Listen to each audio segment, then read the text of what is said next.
Ash Sarkar, the wokest woman in Britain, has been doing the media rounds this week to announce the release of her new book, Minority Rule: Adventures in the Culture War, in which she apparently criticises the way that the left has partly destroyed itself from within due to this ridiculous overreach of identity politics. And from this thumbnail, you'd think that she really has made the U-turn of the century, announcing that woke is over. She has done no such thing. However, she has taken a step back and she's assessed the situation, it seems, and she's receiving a lot of hostility, not only from her own side, she's being called a traitor, but also from the anti-woke side, who are calling her basically a fraud, calling her a grifter at this point, which I completely understand, but I don't think it's helpful, and I actually would like to defend Ash Sarkar in this situation, and I hope you can come to understand why I would like to defend her by the end of this video. If you don't know who Ash Sarkar is, you may recognise her from this clip that went viral in 2018. I would actually encourage you to maybe check out some of the other work that I've done where I've been intensely... Tell you what I'd do, Ash, I'd go and check out some basic facts about your hero, Obama. He's not my hero, I'm a communist, you idiot. You didn't plan any protests against him, did you? So there we go, self-proclaimed communist. Ash has had a insanely woke history, and that is why there's been a lot of hostility from the anti-woke people. Here you go, you have James S's immediately bringing up all of the gender ideology receipts, constant kissing, just mocking the entire thing, which I do think is fair enough. That thumbnail is absolutely ridiculous. She's not made a U-turn. She's not denounced anything she said in the past. She simply said some of it's gone a bit too far. This person, SD Wicket, saying, if Ash Sarkar hates identity politics so much, just wait until she finds out about Ash Sarkar. Have a look at some of the things that she has said in the past. For example, the unbearable whiteness of Brexit, calling lesbians bigots if they don't want to sleep with men who say that they're women and then lesbians, making everything about race, being extremely sort of anti-white, critical race theory-esque, making the ridiculous argument about you have a gender-neutral toilet in your house, so therefore there shouldn't need to be single-sex spaces in public. Let's have a watch of a couple of these clips, these insane clips about race that she has made. The white British population has decreased by 600,000, while the minority population has increased by 1.2 million. So, yes, lads, we're winning. This next bit is just for the white people now, so viewers of colour, go make a cuppa or listen to D'Angelo. I understand the pushback. I understand that lots of white people feel annoyed by the idea that they benefit somehow from their whiteness, or that the presence of white people automatically means the presence of racism. I really understand that. But with all love and all kindness, this really isn't about you. I'd never assume it was, Ash. Here's the next one. This one's truly insane. Been talking about today together is whiteness as a composite. So rather a single process of racialization against a single tangible racial other, we're going to realise that it's made up of lots of different processes of racialization. For me, the metaphor that I find useful for thinking about whiteness as a composite is Isaac Newton's 18th century experiments with light. And at the time, the scientific consensus that white was the purest form of light. It wasn't made up of anything else. And through his use of prisms, he found out that actually it was a composite of every single colour of the spectrum. That's the way I like to think of whiteness. It's a composite of every process of racialization that white people have imposed. We've been.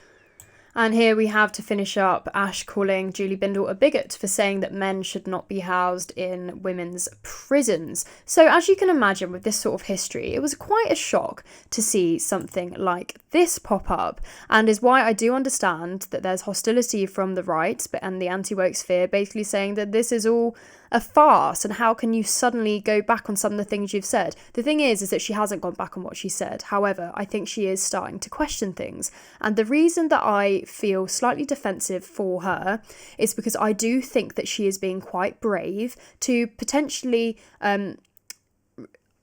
isolate herself a little bit from her own side that have given her this career.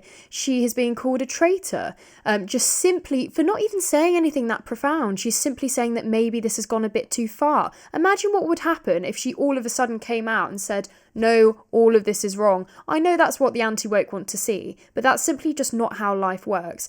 From my own lived experience, when I first started questioning wokeism, it was when I was called Islamophobic for saying that the burqa was sexist. It then took me another 2 years to realise that trans women were men, and then quite a few months after that to feel brave enough to even utter those words in public to an audience of any sort. So I do think that Ash, to some extent, is being quite brave here. She's built a career off being woke, and now she's saying, apparently, she's not really saying that woke is over. That's how it's been branded. We can see she really hasn't said that woke is over, because she's still clutching on for dear life to trans ideology, as you can see in these clips. And I'll tell you the sort of classic example of this, which I go into in some detail. You know that whole "can a woman have a penis" thing? Yes. Right? Fucking hell. Can a woman have a penis? Overnight, it became the preferred line of questioning for basically every political interviewer on British television. And I wondered, where had this come from? Like, where had this line of questioning emerged from? Through my research, the best answer that I can find is that the slogan, "Women don't have penises," was a sticker designed by an anti-trans activist by the name of Venice Allen. She'd probably describe herself as gender critical, I would say anti-trans.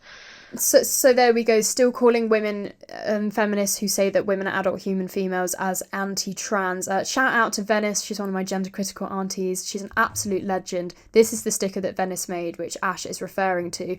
Just a quick point, Ash, if you do happen to watch this, I cannot believe this is the suggestion that it's from the anti-trans people that this question suddenly became something that was thrown at politicians, as though it didn't originate from the fact that people like you were saying that women could have penises. I mean, that is the insane part here, okay? Like, you always accuse us of being the ones who want to start a culture war where you're the ones saying that women can have penises, okay? Okay. The next clip, where she's still going on about trans and still spreading misinformation, not just her, but the host as well. Actually, most women are born without penises, but you've got trans women, and they might be at a place in their transition before they have bottom surgery, or you might have women with intersex conditions where they've got, sexual or reproductive organs which are, characterized as male. Which is like 1.5. So just to clarify as well, very few trans women actually ever get genital surgery or get a vaginoplasty. Even if they did, it doesn't make them a woman. A castrated man, Ash, is not a woman. Okay, and actually, apparently, I've been told it's transphobic to even say that for a trans woman to really be trans, that he has to get genital surgery, because that would be suggesting that it is your body which decides whether or not you're really a man or a woman, which of course would go against trans ideology. There we go. It's clearly an illogical and circular idea. Continue. 5% of the population. Yeah, but so a significant number of people. Yeah, so there's a study which suggests that it could be as high as 1.5%. It's still really hard to know how many people with intersex conditions there are. But there's this gender essentialism. It's tiny. Well, actually, there is a lot of ambiguity for, Yeah, I mean, in this country, like 1 million plus people potentially. There's a sizable number of people out there with intersex conditions.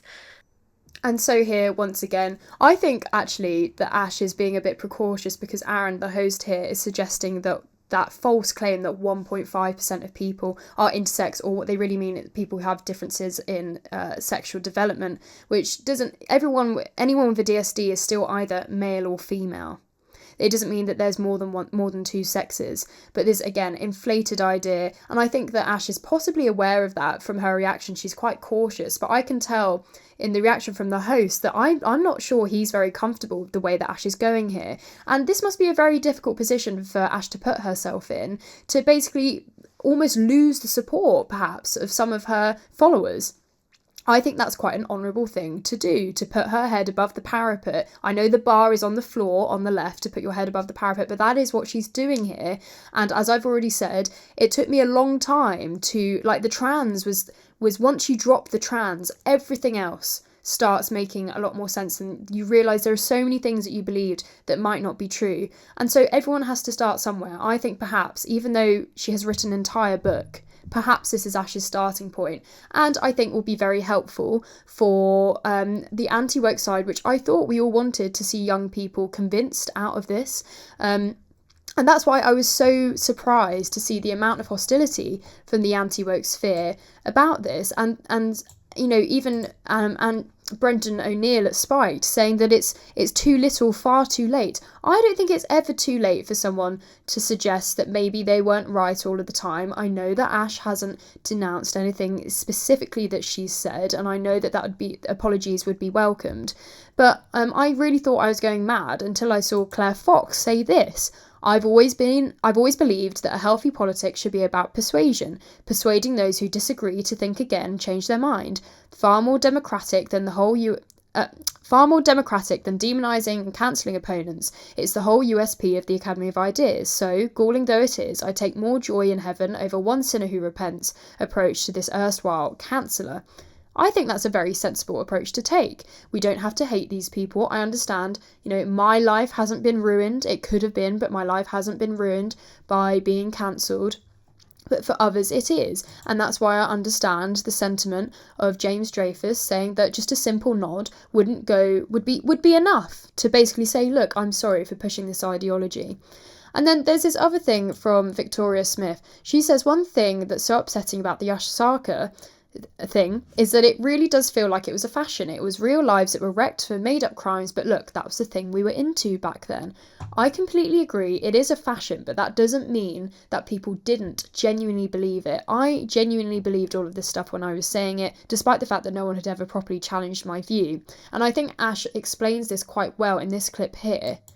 And I remember when I was in my, I guess early 20s, coming across the language of liberal identity politics, whether it was cultural appropriation or microaggressions or white privilege even, and going, fuck yeah, like this describes my experience. And it felt like a light being switched on. And then I felt a bit empowered because here's this language, it's coming into vogue. And when I say, hey, this thing that's kind of messed up about our social interaction, it's a product of white privilege, people would understand that. I felt hugely powerful. Now, I don't think that I was always right in how I used that language. I mean, who is in their early 20s? Of course. But I think that lots of people of colour, lots of women, lots of other kinds of minorities as well, found that language gave them social power, maybe for the first time ever. And then the problem is that it becomes addictive and you use it everywhere and you use it all the time because it becomes a little bit of a cheat code. So you can kind of cheat the messiness of interacting with other people, cheat the messiness of political contestation by appealing to these concepts or trying to bring in rules. One of the things that I try and, this is a very liberal IDPOL term, one of the things I try and hold space for in the book, or, kind of bring in, is that there is nuance here. Just because these ideas have been harmful and just because they've been misapplied, it doesn't mean that everyone was coming from a bad intentioned place. Yeah. But you also have to be honest with yourself about why these concepts felt so attractive. It's because it empowered your voice in a way that without those concepts, you wouldn't have been able to sort of get to the top of the attention queue. I think Ash explains this perfectly here. It's exactly how I felt when I was at school. I really thought it was something really cool and important and actually essential that everyone gets on board with striving for equality and making sure that we're raising awareness of the struggles of certain communities. I had no perception of anything that could possibly be damaging. If anyone tried to criticise it, I just instantly thought, well, they must be basically racist inside, for example. I remember giving a lecture to my family over lockdown once about how it was impossible to be racist towards a white person because the definition of racism was systematic oppression and the oppressors were the white people and people of colour are the oppressed, so therefore it's impossible to be racist towards a white person. I genuinely believed that and I thought that was a virtuous thing to believe. I'm not saying that Ash doesn't believe that anymore, But I think she's at least starting to acknowledge. And like I've said, I do think it's very honourable for her to even start to acknowledge potentially, or suggest that she's acknowledging these things. So when I came across Emma Tribble's contribution to this debate, this was my favourite thing that I've seen someone say. She said, "I see a lot of people laying into Ash Sarkar, and I would only ask them this: what exactly does victory look like if it doesn't involve people with bad ideas coming to their senses?" That to me was my initial reaction when I saw all of the backlash. And obviously James S is saying here, genuine contrition for the harm they have caused rather than a strategic attempt to stay relevant and make money. See, I think this is really unfair, James, no offence, because I think if every time someone comes out and says that they've changed their mind, even though that's not what Ash has done, she hasn't said she changed her mind, she just thinks some things have gone too far. So imagine what the backlash would be like if someone actually did change their mind. But perhaps she's going to have to apologise. But I think we have to remember, I don't think she will, but I think we have to remember that, as Andrew Gold says, I think is a really good description, that some people are so sure of their own beliefs, they don't see them as being political. So maybe for Ash, she'll never understand that her views on certain things were just wrong. For example, that men could be women, that women can have penises. But she clearly is having some sort of realisation that there is an issue with this very divisive attitude towards identity politics. And so that's why I agree with Emma's reply here, saying it may be that she's just going the way the wind is blowing, but whatever her motives, attacking her for some sort of hypocrisy is counterproductive because it would dissuade others from changing their minds for the better. All it does is pile the same kind of social pressure on people that we've seen for the last 5 years. Exactly. I couldn't have put it better. I don't understand what it is about the anti-woke movement at the moment having such a go at someone who's been at the face of it.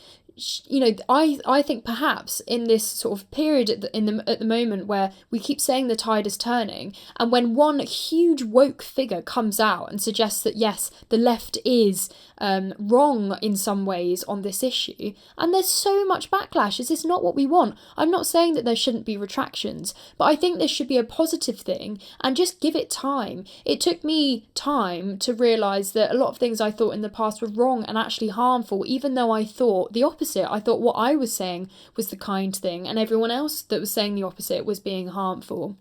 But I think we need to take this in our stride, and I hope that Ash isn't too dissuaded by the backlash that she's received. I'm really pleased to see what she's doing. I think also the fact that she has so many young followers, and so many people that will look up to her as being the face of sort of bringing equality about and criticising and being anti-racist, they will look at her and think, oh my, like, what is she saying here? And be intrigued. That's how I feel when someone who comes out with something that I disagree with, when usually I would always, not automatically, but instinctively want to agree with what they're saying. When I see something that I disagree with and it's come from someone that I value their opinion, it makes me more intrigued to see how they got to that perspective. I think she's doing a very good thing for the rest of us to basically perhaps convince other people on the left that there needs to be a serious rethink. I think it's unrealistic that they're all going to suddenly change their minds. I mean, that's clearly not what Ash has done here, and I do think it's clickbait, and I do think it's misleading to say that she's said that woke is over, because it clearly isn't for her, because she clearly is still very woke to think that trans women are literally women. But I think that perhaps this is a good sign, and I think that we should be welcoming of it, and perhaps not be kind, because I don't like to use that phrase, but be more patient. I think we have to, in my opinion, there has been a mass brainwashing of young people, and I'm lucky to have not been so brainwashed to the extent that I carried on believing the things that I did further than when I was just using all of the information off Instagram. As soon as I started seeing other things, I started questioning my beliefs. I think we need to be more patient with these people. So please let us know what you think in the comments. I appreciate that this might not be a very popular take within Reasoned UK, but I'm very interested to know what other people think. And if you're not already, please subscribe. I'm Connie Shaw, and I'll see you next time.